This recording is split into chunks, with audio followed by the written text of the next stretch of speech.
Uno, dos, 1, 2, 3, 4.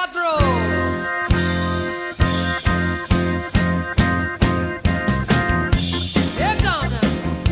Watch it now, watch it now. Look out. All right. Yeah. Watch it now, watch it now. Here it comes. Here it comes now. Ah! Maddie told Hattie about a thing she saw.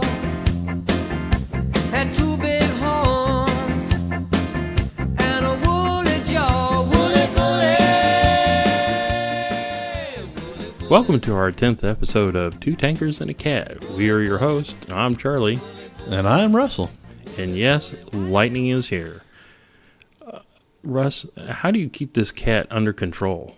I really don't, to be honest with you. She does her own thing, and she's usually in the wrong places at the wrong time most of the time throughout the day. Well, when we were doing our pre-setup, the wonderful little kitty has been jumping all over. So if you're listening and you hear a big thump or you hear, meows, it's going to be her. Yes, it will. She is in that kind of a mood today for some reason. Now, Russ, I know we've got some new platforms that people can listen to us. Give some of our information. Yeah, start off by kind of talking about our new website. I'm hoping that some of you have found it by now. I've put the link and everything on our Facebook page, and the actual website address is www.twotankersandcat.com. Pretty much got all the information that you need to either get a hold of us or get to any of the platforms that we are available on. Now, on our website, the twotankersandcat.com, can people donate there now? Yes, we do have a PayPal link on that page. Scroll down a little bit and you'll see it off to the right-hand side of the page. You click on that link and you're able to donate any amount of money you would like to help offset our server and bandwidth costs of the podcast. It does cost us a little bit to put this out every month, and any help would be appreciated.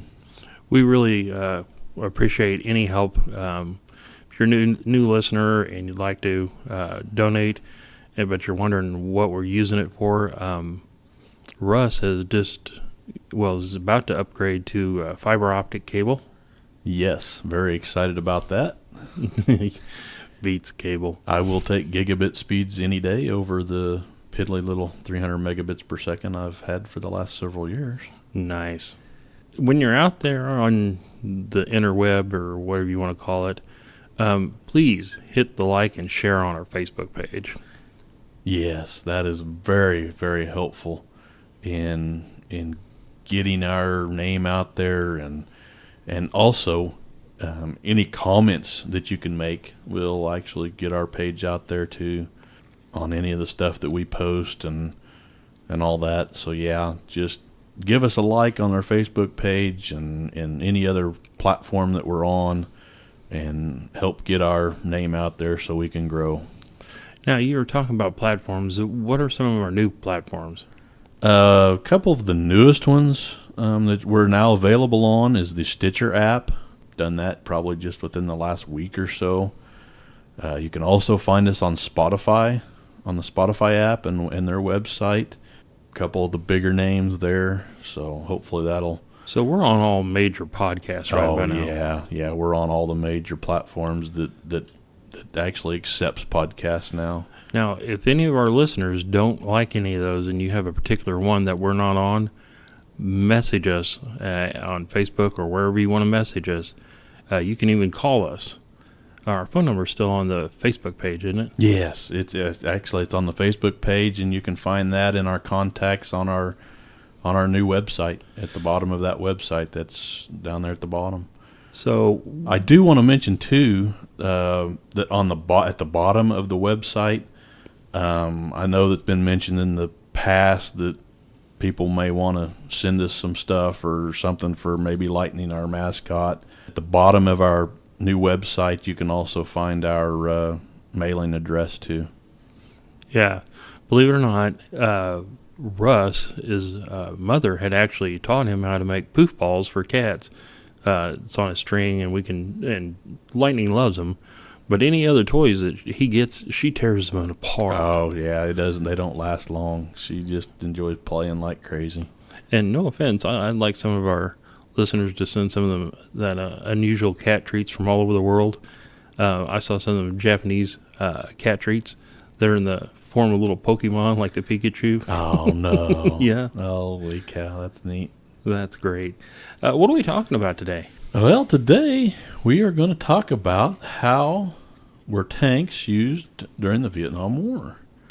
There wasn't tanks in the Vietnam War. I know that's probably what a lot of people think out there, but we're going to have a little history lesson today about tanks were used in the Vietnam War, believe it or not.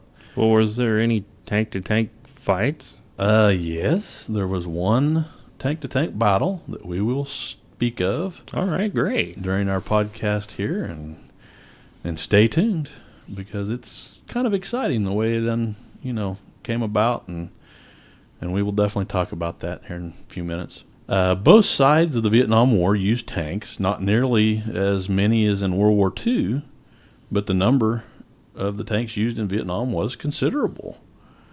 Only a handful of tanks were used, and this may be because of the terrain, which was often just jungle interwoven with many rivers and swamps. Yeah, I don't see the Abrams being able to run through the jungle pretty quick. That is true. The U.S. Army deployed 3 tank battalions to Vietnam. The 2nd Battalion, 34th Armored, to 3 Corps. The 1st Battalion, 69th Armored, to 2 Corps. And the 1st Battalion, 77th Armor, to 1 Corps. Company D, 16th Armor, and they were outfitted with the M56 Scorpion self-propelled 90mm anti-tank guns. Now, for our World of Tank players, our digital warriors like me and Russ are, one of our favorite American premium tank destroyer tanks is the M56 Scorpion self-propelled. Yeah. And it was just basically a body and a tank on it. Yeah, or yeah, a they gun are. on it. They're very interesting tank destroyers, to be honest with you. We've actually seen a couple. Do you think we can put a museums. picture of a Scorpion? Oh, simply, yeah, we can do that. No problem at all. Like Yeah. I said, we've seen a couple of them at a couple of different museums we've been to, and If you really get- neat little tank destroyers. If you get a chance, go check out the M56 Scorpion. You'll see why I'm so fascinated by this tank. Yeah, they are neat.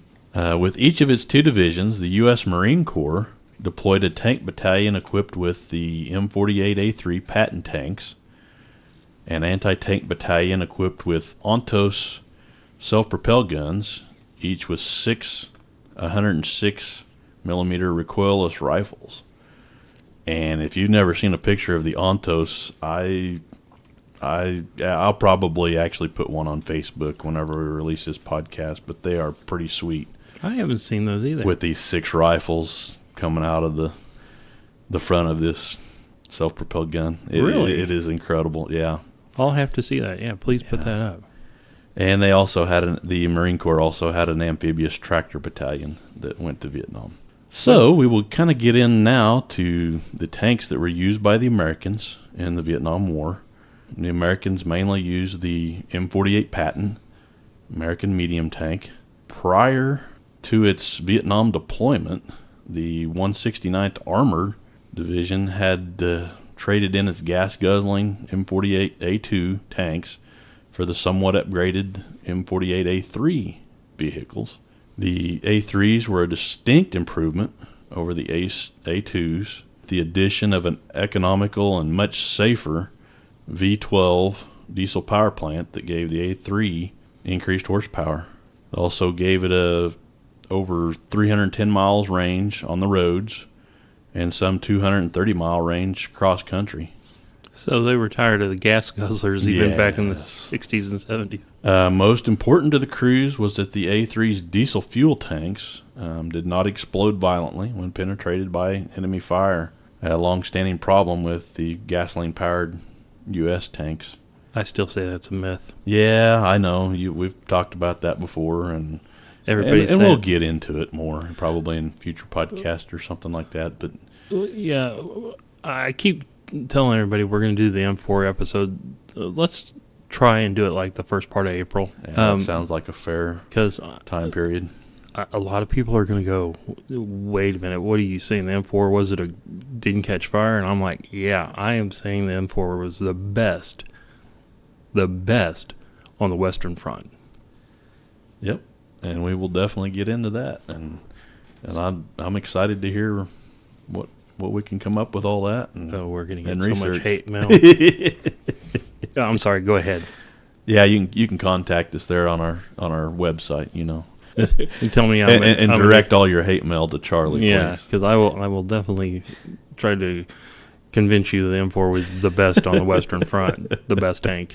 Okay, let's get back to the patent. Similarly, the elliptical hull of the M48 patent provided outstanding protection from mine explosions, artillery, and small arms fire. With a few exceptions, Vietnam tank crews would survive even large mine incidents thanks to the robust M48 patents. Additional upgrades included the new AN/VRC 12 series radios and a xenon searchlight. So that was a couple of the upgrades too, from the A2s to the A3 versions. Now, that Xeon searchlight, that's the big searchlight that was on the gun barrel? Yeah, that was out front on the turret itself. Yes, that was one of the major additions that they put on the A3 version. The M48 A3's 90mm cannon and its broad range of available ammunition types was the major reason the M48s were sent to Vietnam rather than the later M60 series. So that's why. Because the M60 had the big 105 105mm cannon, yeah. And the 90 could use a whole bunch of different ammo. Yeah, they had a lot of different available ammunition types for the 90mm gun. We'll get into the ammunition choices. The 90mm came with a variety of ammunition choices that provide critical in the Vietnam combat. Tankers could draw on the devastating canister round for use in thick jungle and wooded areas. High explosive, or the HEP, for taking out bunkers and structures of all types. The HE and HE delay rounds for use against personnel and fortifications. The white phosphorus, or the WP rounds, for marking targets and for use against personnel. And they also use some of the heat rounds for against other tanks and fortification. The normal basic load for 1966 through 1968 tankers might include equal number of canisters of the HE and a white phosphorus HEP mix. Later loads would include heat rounds due to the introduction of armored vehicles by the North Vietnamese forces in the tri-border areas of operation. And when they're talking tri-border, they're talking about Laos and Cambodia and North Vietnam, right? Yes, that's the tri-border area. Yeah, Okay. We'll talk about that a little bit later. And precluding the use of the M60 tanks in Vietnam was the lack of HE and canister rounds for the M60's 105mm tank gun. So that is the main reason that you did not see hardly any M60 tanks in the Vietnam War. Now, I know we're going to do an episode probably way in the future on the M60. So basically, the M60 was a Cold War tank. Yes, that is correct. That's what they considered that tank during that time period, our Cold War, and they were used a lot in the border with Europe and Russia. So more an Iron Curtain tank. Yes. Okay. Yes. Okay, that makes sense. So the M48 patent, and the reason I went into that much detail about that particular tank is because that was the main one that was used by American troops in the Vietnam War. Nice. The Americans also used the M551 Sheridan, which is an American light air assault amphibian tank. And believe it or not, they used a handful of the Sherman M4A3s through the M4A6s. Now, again, for our World of Tank digital players, they're like, the Sheridan? And we're like, yeah. If you haven't seen the picture of the Sheridan, its gun is just ridiculous. We'll have to do an huge. episode on the episode. We'll have to do an episode on the Sheridan. Yes, we will. That gun is just the weirdest looking gun. Me and Russ have been down to Fort Hood, and there's actually a picture of me sticking my fist down the barrel of the Sheridan. Now, that's on the American side. I know the Australians were helping us quite a bit. What the Australians have?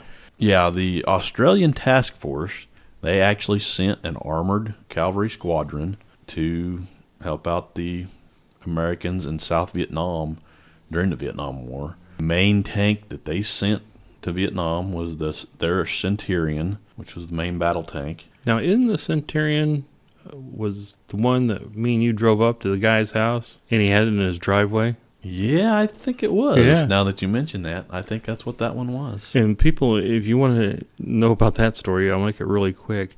Me and Russ were in Tulsa, Oklahoma, and we were driving around, and we had reports that there was a Centurion tank that we would go look at. And we actually drove up, and it was a rough part of Tulsa, I would say.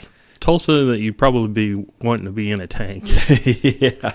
But next thing we know, we're driving on this gravel road, and Russ is like, hey, I think we're not supposed to be here. We'll turn around up here. And there's the Centurion tank sitting up there. And I'm like, it's next to a Tulsa canine car, wasn't it? So we're out there taking pictures, and all of a sudden, here comes this guy coming out in a uniform. He's a Tulsa canine and bomb squad member.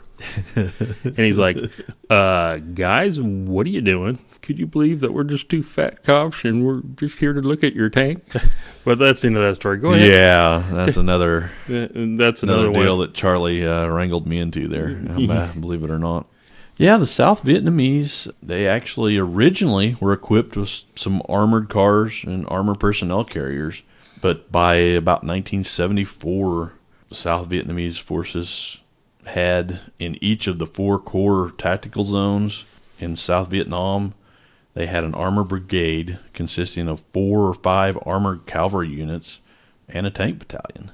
And the main tanks that they used were light tanks, the M41 Walker Bulldogs. What about the North Vietnamese? What'd they have? The North Vietnamese Army, the NVA, received a large number of tanks from Communist China and the Soviet Union.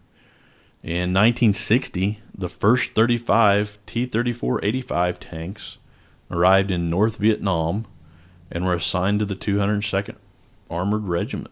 I can't wait till we do an episode on the T-34-85. Yeah, that's one of my favorite I love that. Soviet tanks, yeah. I don't like the T-34, don't like the KV-1, don't like the IS-2, but that T-34-85. Yeah, it's a neat little tank. And this particular armored regiment, further equipped with the PT-76 light tanks, which only weighed about 14 tons and were amphibious. The ability to cross rivers and canals would make the PT-76 light tanks especially valuable weapons in the lowlands of South Vietnam.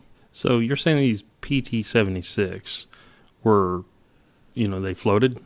Yeah, they turned into a boat, believe it or not. And we will probably talk about those in a future episode too. Yeah, we will definitely talk about those after seeing some pictures of them and doing some research on them. And Now, they called that a tank. Was that actually an armored personnel carrier? I think later on they made them into a personnel carrier.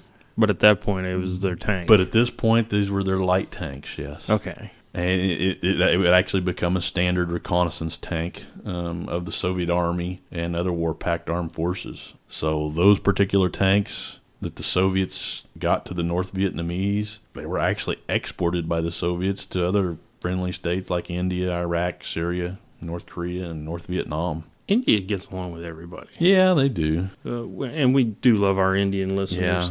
Yeah, if we have anybody from India out there, let us know about your... I've come across some information on a museum that you have there with some tanks in it. India has a tank museum? They have a tank museum. If you guys know about this museum, definitely send us. If anybody's been there or taken any pictures, let us know. We beg my daughter who works for the airlines for free tickets to India so we can see tanks.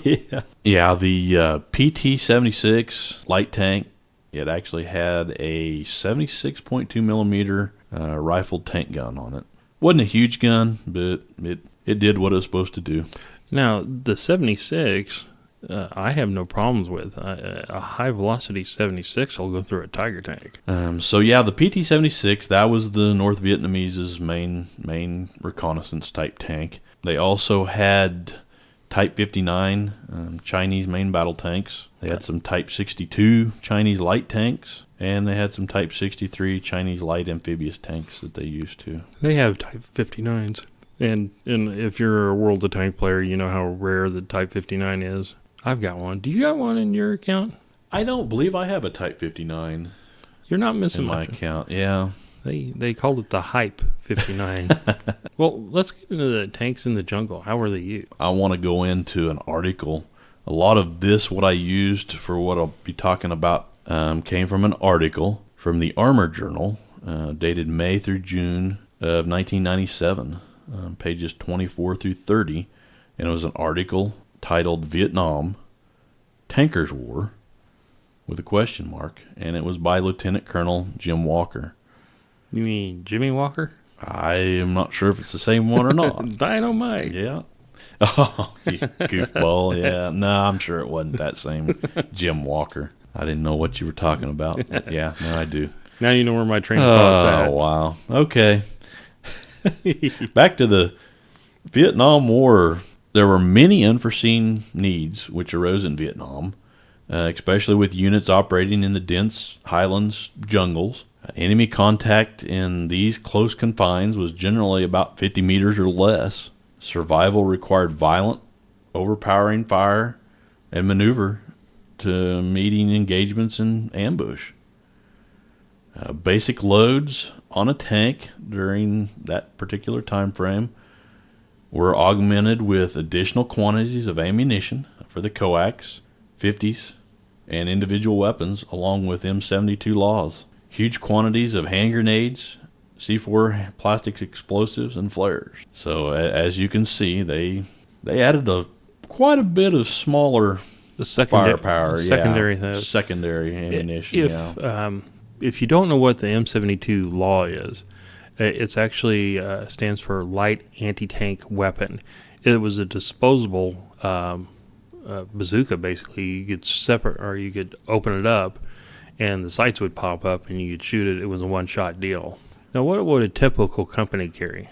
Typical A-company tank might carry over 20,000 rounds of the 7.62 millimeter ammo for the coax guns, about 1,000 rounds for the 50 caliber guns, and another 5,000 rounds of 45 caliber ball ammunition for the M3 submachine guns and pistols. Wow. So as you see, they mainly used, it looks like they mainly used the smaller caliber guns because of the type of combat they've seen in the jungles. Right. Well, like you said, they weren't seeing a lot of tank versus tank. Yeah. But they were seeing a lot of infantry and stuff like that. Yeah, like they said, within about 50 meters was your contact. So, I mean, that was huge. They could give me about 5,000 rounds of that 45 ball ammo. I'd take that for my 45. Jungle operations also required numerous on-the-spot modifications to the tanks. The fenders, front and rear, for instance, would invariably become bent or torn as a result of tree branches rolling up under them, often resulting in a thrown track or actual stoppage of the tank. So they would have to modify those fenders to keep that from happening. Or take them off. Yeah. Fenders were pretty much detached from new arrivals and otherwise cut away as required. As a defensive tactic, track blocks were hung from turret handrails. Turrets were sandbagged like high-riding bunkers against RPGs. Airport runway PSP strips were hung over the running gear as protective skirts, and rolls of chain-link fence were carried for use as protective screens. Wow. So they would use anything at their disposal to...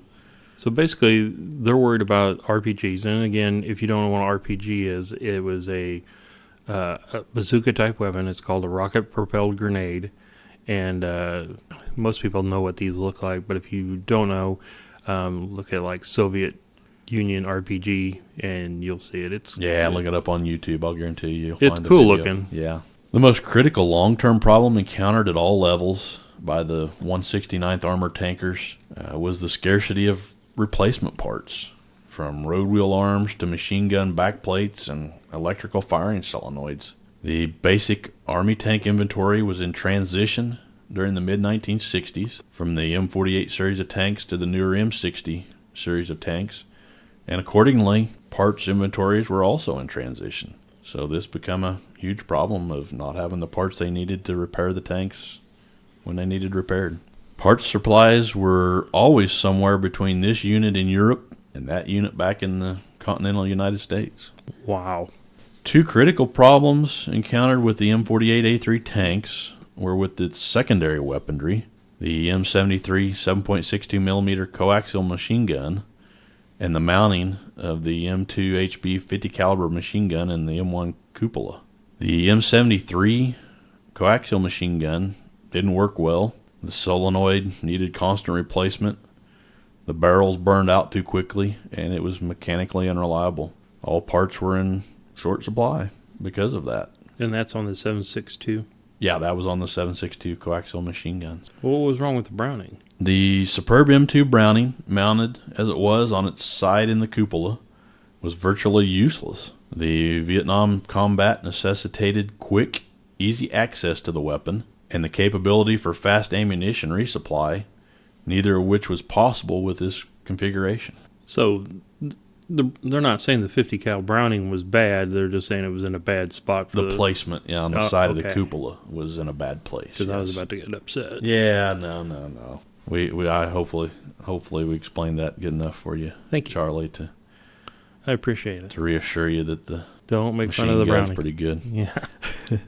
Most cruising units subsequently mounted one or even two M2s externally on pedestals welded to the turret in front of the tank commander and loader's hatches. So by just moving them around a little bit, it helped them out. Nice. The M73 problems were never fully solved, except for carrying an average of 3 spare barrels per tank and firing the thing manually. Despite these shortcomings and difficulties, and thanks to the resourcefulness and creativities of the tankers, the M48A3 proved well suited to its role as a protector, forced entry tool, jungle buster, and absolute terror to the enemy. So they're carrying around 3 barrels because the barrels would get too hot and start to melt. Yeah, Of course, we're talking about out in the middle of the jungle. It's super hot anyway because you see all the pictures. The troops have their flak jackets on, but no shirts. But we've actually got, we were looking at that and we're like, nobody's wearing shirts, but everybody's got their flak jackets on. It must have been hot. Very, very hot and humid conditions, I would imagine. What are some of the missions that tanks took? During the Vietnam War, the tanks took on a lot of different unique types of missions. None of the tankers would have ever conceived utilizing a tank platoon to climb a heavily jungled mountain, provide artillery support, cut roads where none existed, and search for submarines even, or provide ambulance service. They took on a lot of different missions when they were over there. These were but a few of the actual mission requirements given to the 169th Armor. Versatility, diversity, endurance, and expediency became the tanker's creed. Mission demands increased and changed daily and sometimes even hourly. So, the big shots are saying, hey, I need a road through here. Get a tank to cut one. Exactly. Wow. Exactly. Well, the primary mission of Company A was a heavy reaction assault force. There were other very unusual missions performed by the tankers, not at the least of which included a submarine watch. A watch for submarine or boat activity in the Dam Trio Lake area on the South China Sea coast.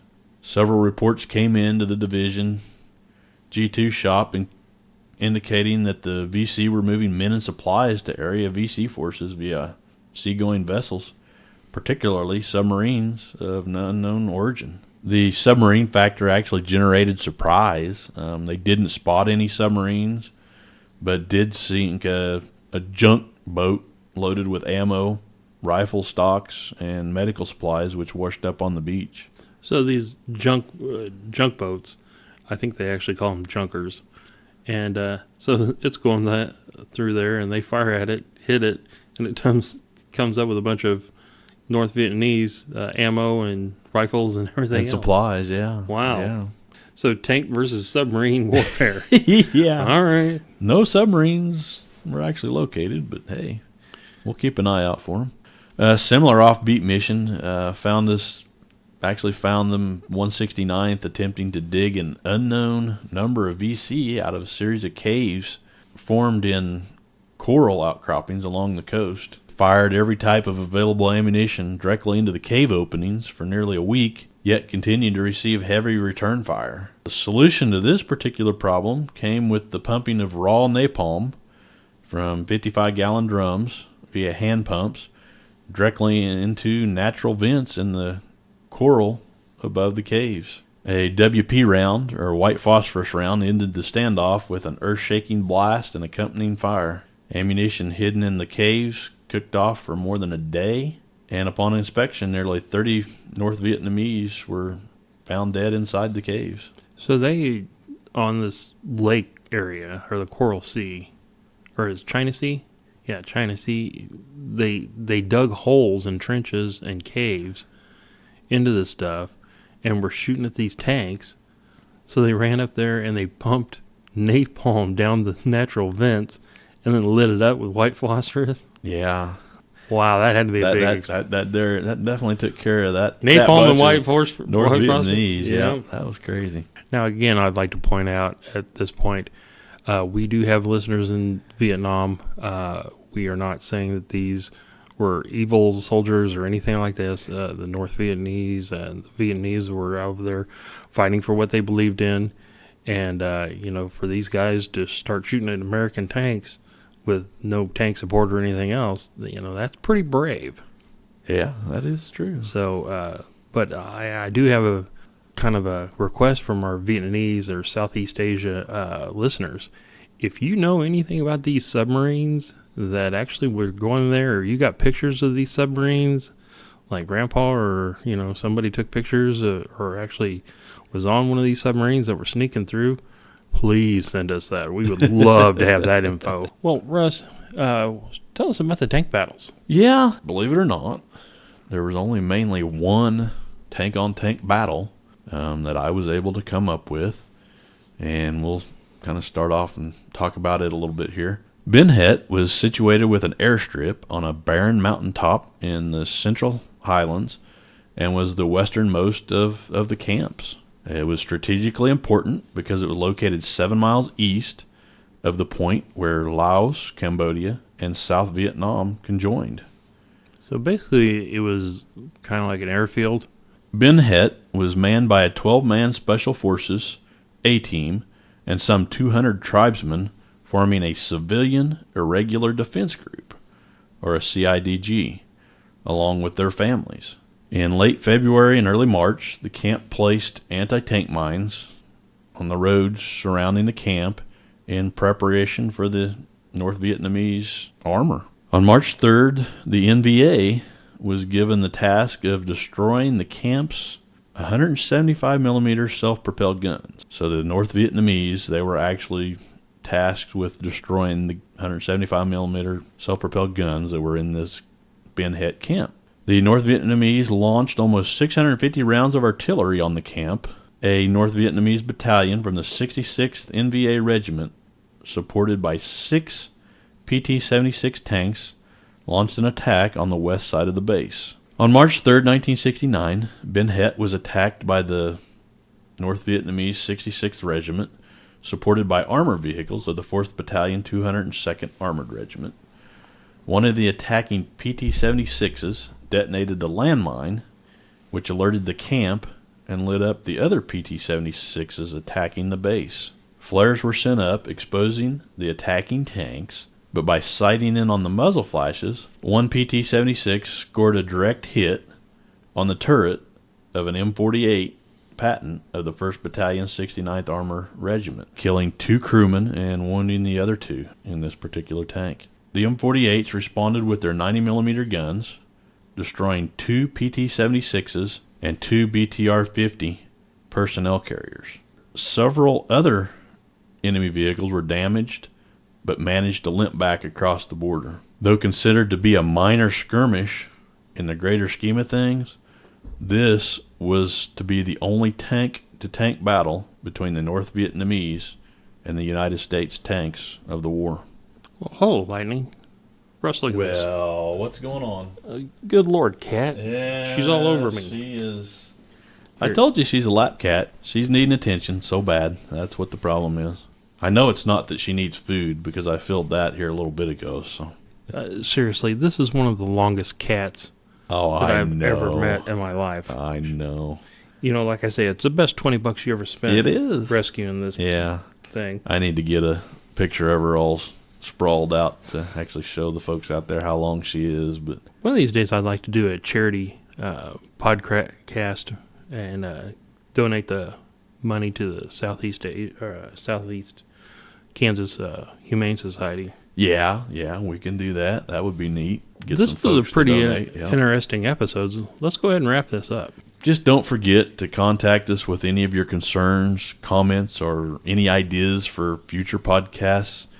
All comments, any ideas are welcome all the time. That's why our contact information is on our website, is on our Podbean website. Our podcast is now available on all the major platforms. And also, I would like to mention that if you do have a favorite platform that you listen to your podcasts in that's not included, or any app that you listen to your podcast in, we do have an RSS feed. That link can be found on our new website also, the www.twotankersandcat.com. So if you want to actually set up your own app to get access to our podcast, you can do that with our RSS address. Like we've said before, the easiest way to contact us is on our Facebook page, and that can be found and linked on our website also now. The big thing is, we hope you're enjoying our podcast.